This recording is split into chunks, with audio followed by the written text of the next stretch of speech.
Welcome, everyone. I'm Jordan Singer, a product designer at Figma, and I'm so lucky to be joined by Katja, Daisuke, and Isha to have a conversation about design and innovation. And I know there's been this theme around durian today, and I wanted to break the ice a little bit by trying to get a perspective from each of you on your thoughts. Okay, so has everybody seen the GIF where the cat smells a durian and then goes? That's how I feel about durian. Me? Yes. Yeah, okay. So in Japan, there's food called natto. It's like fermented beans. And the east side of Japan loves natto. The west side of Japan hates natto. So there must be like a hater and a lover of durian. So it's like, yeah, I'm not a lover. So, I'm not a lover, but I can eat durian. Got it. And Isha? Well, durian is really big in my country, in Indonesia. I mean, I think most of the people there love durian, but I don't love it. I cannot stand the smell. I feel like a traitor, you know. I'm still on the fence, but if anyone wants to convince me later, I'm all ears. So it would be amazing if, for all of you, you could introduce yourselves briefly with some of your background and how you got started, starting with you, Katja. Okay, so I've been working in digital and design since 1995. Wow. Which means that I'm coming up to nearly my 30-year anniversary. Wow. Woo! That's the year I was born. Shut up. Oh, God, man, know how to break my heart. Anyway, so I've worked in digital and design for a really, really long time. I've run and built, run and sold my own agency. I've worked for banks. I've worked for other large organizations, consultancies. And where I am at the moment at Standard Chartered, I am the head of client experience, which is a title that kind of encompasses the design team, the digital content team, the research and insights team, people and culture, learning and development, innovation funnel, design operations, events, and I think internal comms as well is in my portfolio these days. That's everything. I have a lot. Yeah. And I have an amazing team who helps me deliver on that. Great. Daisuke. So I'm Daisuke Sakai. I'm the co-founder of teamLab. So we found teamLab in 2001. So it was quite a long time ago for me too. It's 23 years ago. I don't feel so bad now. Okay. So I was a grad student then. So we started as a student with 5 of my friends. And it's been a long journey, but been doing like that. So teamLab is doing like do you know teamLab? Of course. Yeah. Thank you. So we do a lot of these kind of immersive digital arts, and that's one side. Actually, we do have another side that we call the teamLab solutions. So like we actually do a lot of integration of apps and web services. So this is where we go to Figma. So, and actually, there's in Japan alone, it's about like 140 million downloads just in use right now. So there's a lot. We've been doing a lot. So I think we are one of the top integrators in Japan. So I run that side. So yeah, that's what I do. Great. And Isha? Hi, I'm Isha. I'm a motion graphics designer. I do animation and I also VJ. So basically I make visuals mostly for concert, live shows, theater, and those kind of stuff. I also do some installation, not as much as teamLab. Yeah, but yeah, that's basically what I do. So I'm a motion graphic designer. Cool. That's great. Yeah. Awesome. Thanks for your introductions. So for each of you, I'm so curious to know how you got into what you do now and how you ended up where you are. I'd love to know for each of you, again, starting with you, Katja, are there any individuals, moments, or experiences that inspired your start into your creative journey, and what did that look like for you? Well, let's keep going on that Katja's really old angle. So, as you can tell, I'm from Australia originally. I did Rip Curl's first website. Wow.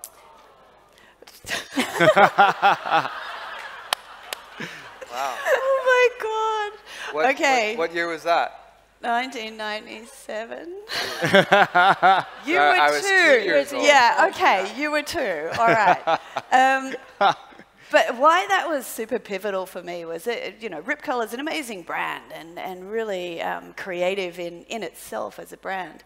And working with that team on what their website needed to look like and do was really amazing. So if you, half of you probably weren't even alive, but there wasn't heaps that you could do in the 90s with animation and stuff like that unless you got plugins and did Flash. And we came up with some stuff that we thought was pretty creative for the Rip Curl guys. We took it into their office in Torquay, which has a big surfboard as a boardroom table, and said, here's what we've got. And they went, oh, it looks pretty good. Then they went away, came back the next day and said it needs to be more creative. More creative. Also, no plugins and completely interactive. I was in my 20s at that time. I didn't know what I was doing. I had no idea of scope, budget. We were a digital agency that had, we'd run around with our no shoes, blue hair, and tell all the old people that this is how the internet was now. And so I started to make stuff up on the spot about what we could do. Oh, we can have an interactive wetsuit selector. Oh, we can make a database tide watch so that everybody can see the tide all around the world. Oh, we'll make a game where you can surf on these waves. This is the 90s, okay? And yeah, we'll do it all in DHTML. And I did this in front of my developers, in front of the client, and made all of these creative, wonderful promises, which then proceeded to cost our agency a lot of money to deliver on. And we had a bug list the size of a telephone book, if anybody even knows what a telephone book is. But I think that's where I kind of started my whole, what can we do with this? How far can we push it? Awesome. Daisuke? Okay, so as I say, we started teamLab in 2001. I was, as I said, was a student, and actually my major was humanoid robotics. So I was an engineer completely. Wow. Yeah. So I was in the Config 2020. I mean, in San Francisco. I was showing my young image with robots on it. So actually, yeah. So. My background doesn't have anything with the design or art, actually. And at the same time, I was the head of this social study students club dedicated to do this traditional Japanese folk dance called awaodori. Well, actually, well, if you ever have to go in summer and go to there's a prefecture called Tokushima, you should go there. It's like a carnival in Rio. So it's everyone's like. Anyways, so actually I loved that when I was there, and that was where. So that was where I met my other founder, Ko Inoko, the co-founder. So when we were in the same team. So it was this vibe that we trust each other in this extreme moment, and we both know that each other that we want our team to be more excited, more happier. So we had this trust, and that's how we met, and so that went on for 4 years, 5 years, and we were at the same grad school, and we were talking about that. So we want that vibe to continue. We don't want to go to big companies and everything. So we wanted to and we loved making things. Now I was an engineer, he was an engineer. All the other guys were engineers. So we loved to play around with robots or projection or coding and everything. So that was the time that, well, that was just fun. So we just keep on, and that was the first moment that we loved, and that's why we got in, and we just wanted to maintain this environment forever. And it has been like so long, 26 years. Now, we started like 5. We have more than hundreds of specialists right now, so it's happier than ever. So that's how we get in, and that's how I ended up here. Amazing. And Isha? Well, I started doing animation in college. Before that, in my family, actually, there's a lot of artists in my family, so it was the norm in my family to go to pursue art instead of other field. So, and then I attend a design school, art school in Indonesia, and then around 6 months in, I realized that I cannot really draw. And it was like, oh, my friends were so talented, and I cannot really draw that well. But then I like computers, and I started to, get around it, and then starting to learn animation because, hey, I can do art without having to actually draw something. So yeah, that's how I get into animation. Amazing. Thank you all for sharing. So, Isha, back to you. You specialize in motion graphics animation, and I want to share a quote from an interview you did, I think recently. You said, "In truth, I rarely look at references for inspiration. It's a process where a lot of it is pulled from my imagination and everything is in my head." Could you expand on how that works for you and what techniques or processes you use to get this inspiration out of your head and into reality?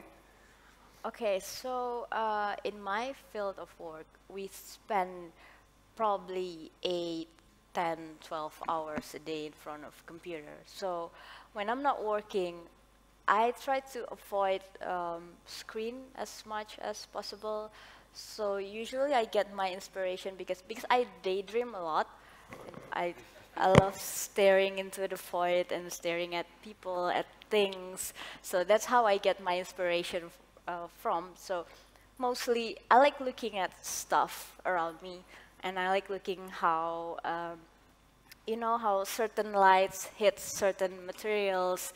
It creates different effects, and I think right now we have so many visuals information around us, and I think, I don't know, it doesn't work for me to see a lot of visual reference. So usually I look for reference in a different form, like music or books, even food, and basically just normal everyday things around us. So yeah, that's how I do it. And then how I turn it into my artwork, I usually write down my ideas, and then I try to recreate it in my computer. So how I use my software is not like what can I do with the software, but it's like what the software can do for me. So usually I explore what software has what feature, and then I try to like reverse engineer it, and then so I can use this tool for this. So it's not, so it's like a reverse process, not like I want to make this and what kind of tool that I need, but it's the opposite. Cool. Thank you. So, Daisuke, I want to transition to you and around the topic of learning from failure. Okay. Now, fun fact, Daisuke actually gave a talk last week at Config in San Francisco, and it was called Creating the Unexpected and Making It Transformative. There's this quote, "The master has failed more times than the beginner has even tried." And I'd very much consider you a master.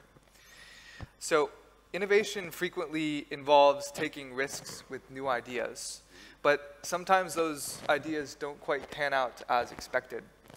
Can you perhaps think of an example or share a moment where you experienced a lesson of failure and learned from it, even as it relates to your work at teamLab and physical experiences? Okay, so of course we actually, so we are actually in teamLab. There's many makers. So we are a maker, not like we actually make things and physically in software anyway. And of course we make a lot of not like failures. We learn from failure, but we try. Actually, but we don't think as a failure, actually. So failure is something that you give up, that's failure, right? So even if you go on and on and solve, even if at the end it's not what you expected. So it could be something like unexpected. But at the end, so that process is very important. And if you go to this place, unexpected place, but looking back, I think that was a success. So it doesn't have, well, so it was a lot of failures here, but if you go on and on doing like that, so, and it ended up to a place that you like think, okay, this is something we are good at. And then, then it's like, not like, it's a success there. So you don't, but of course we are learning from failure, but yes. So that's kind of thing that we always think about failure. Yeah, I love the way you reframe that. So Katja, I want to move to you. And so you're at the Standard Chartered Bank, and we were just chatting a little bit earlier. I'm so curious how you keep moving the needle in terms of innovation and keeping up with the latest trends, especially from a design perspective for an institution that I think you said is over 100 years old. It's 170 years old. 170? Yes. Wow. Yes. That's old. Yeah, finally, something older than me. Yeah, it is a very challenging environment, complex environment to create innovation and change in. So for context, the part of Standard Chartered that me and my team work in, it's the corporate and institutional part. So it's less about, oh, hey, Jordan, would you like to have a credit card? And more, hey, government of country, would you like us to help you move your money around to different places? So we work with large multinationals, governments, other banks, those kinds of people. Those are the clients for whom I'm creating and my team are creating experience. We are doing it with some incredibly complicated financial services products. And the way that I like to think about it, innovation for us isn't necessarily about making a new product or a shiny new thing. It's about finding new value. Where can we find new value for our clients, new value for the organization, and how might we do that?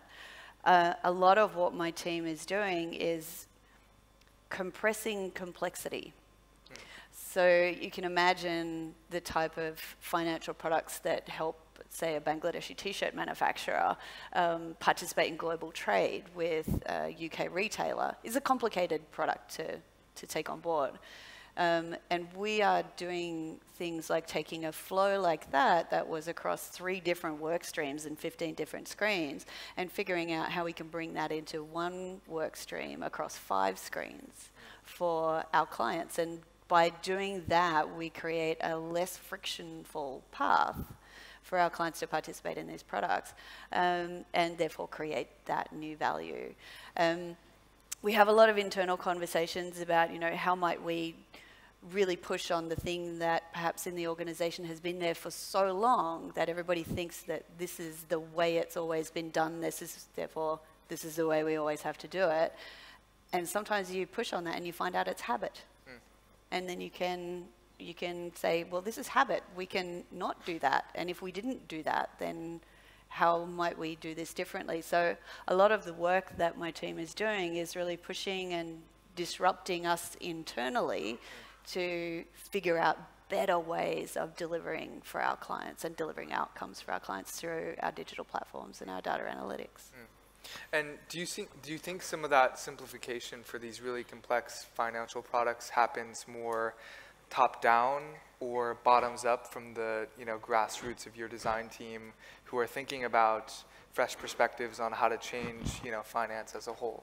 I think what it is, the beauty of design in any large corporate organization like this is that we connect the dots across the horizontals of the organization because we're working on all of the work streams. We see the whole picture, which puts us in a very unique perspective to say to one product team and to another product team, hey, did you know you're both trying to achieve X for your products? Totally different products, we get it. But we can actually do that once now.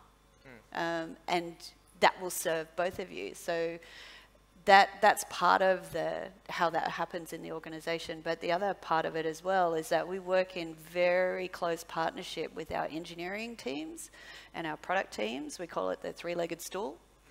And you have to have equal and even legs on the stool for you to be able to balance the product on top of it.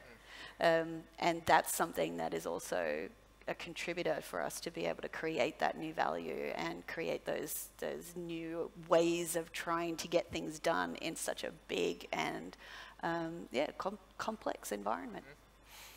So there's this through line throughout all of today about AI, and I would love each of your perspectives on how you're starting to think about incorporating in so many different contexts, whether in the physical space, with digital art, with banking, what AI means for what you do, and if you're using tools and things to push and create new experiences, and how you're weaving it into your creative process. Whoever would like to start. Okay. Maybe I'll start. Yeah. So in teamLab, even in art or solutions, we do use AI a lot, but not in like a generative way, but because we think the technology in digital is a tool, right? It is something that what we are making is the experience itself. So of course I really understand that the AI is emerging, and it's been because I was learning robotics. I was learning AI 30 years ago, so there were AI there. Okay, so but now the computing power and everything is enormous, and it's emerging, and it is very fun to use those things to as a tool, as a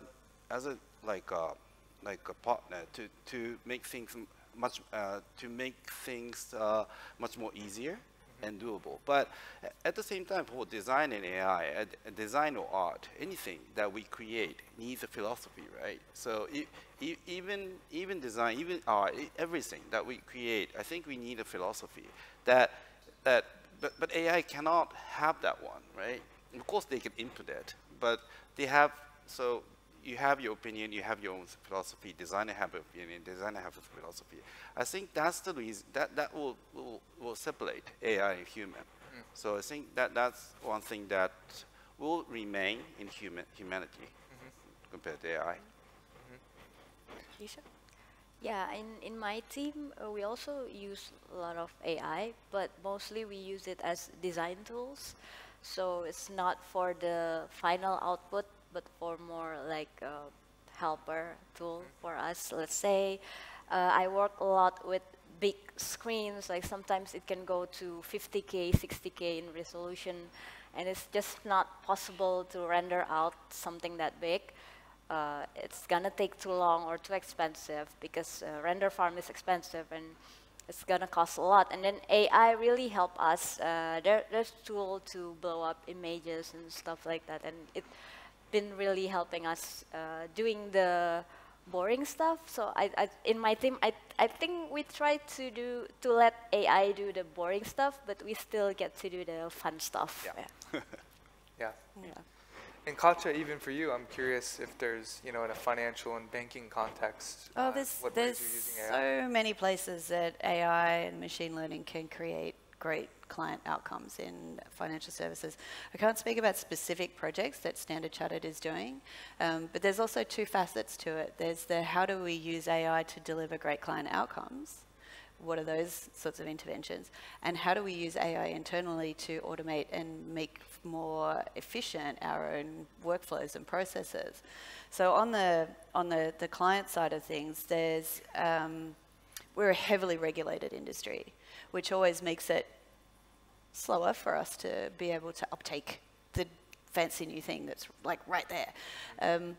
So we're very intentional, and what I like about in the industry trends at the moment is I quite like Apple's intentionality around their AI. They're not just sort of stuffing it into everything for no good reason. They're being very intentional about how they put it in their ecosystem. And I would say that as a bank, we're also very intentional about what we do and when we do it. I'm on the data ethics working group, and I work with the head of responsible AI at Standard Chartered. Now, anything that anybody wants to do or has a use case for that they think machine learning or AI can achieve for them must go in front of our responsible AI group.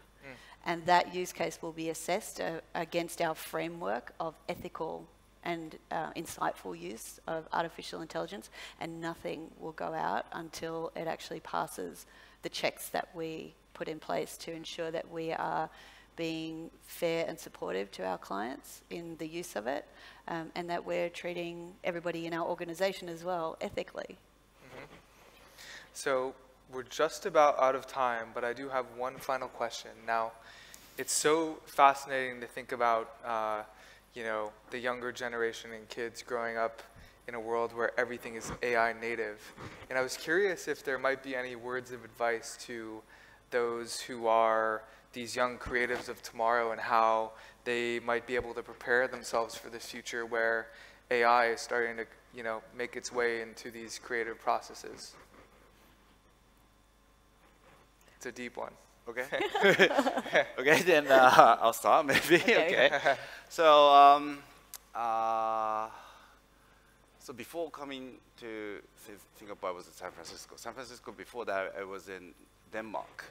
That I had a chance to go to, you know, the restaurant Noma, the #1, and I have this very chance to have a time to have a time with the forger of the Noma. So she is, we went to this forest, I don't know, nowhere in Denmark, and we forged like mushrooms together.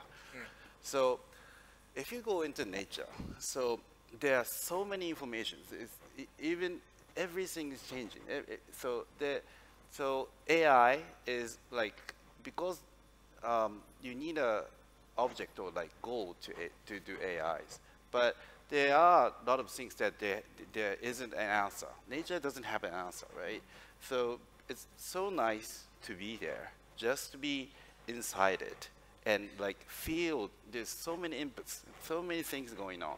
So to feel that is very important. I think to have those kind of experience will be very nice to have children, so maybe children's and everyone to want to create something. Yeah. Well, Katja, Daisuke, Isha, it's been so great to have the chance to chat with you. Thank you for coming to Config APAC. And thank you so much, everyone.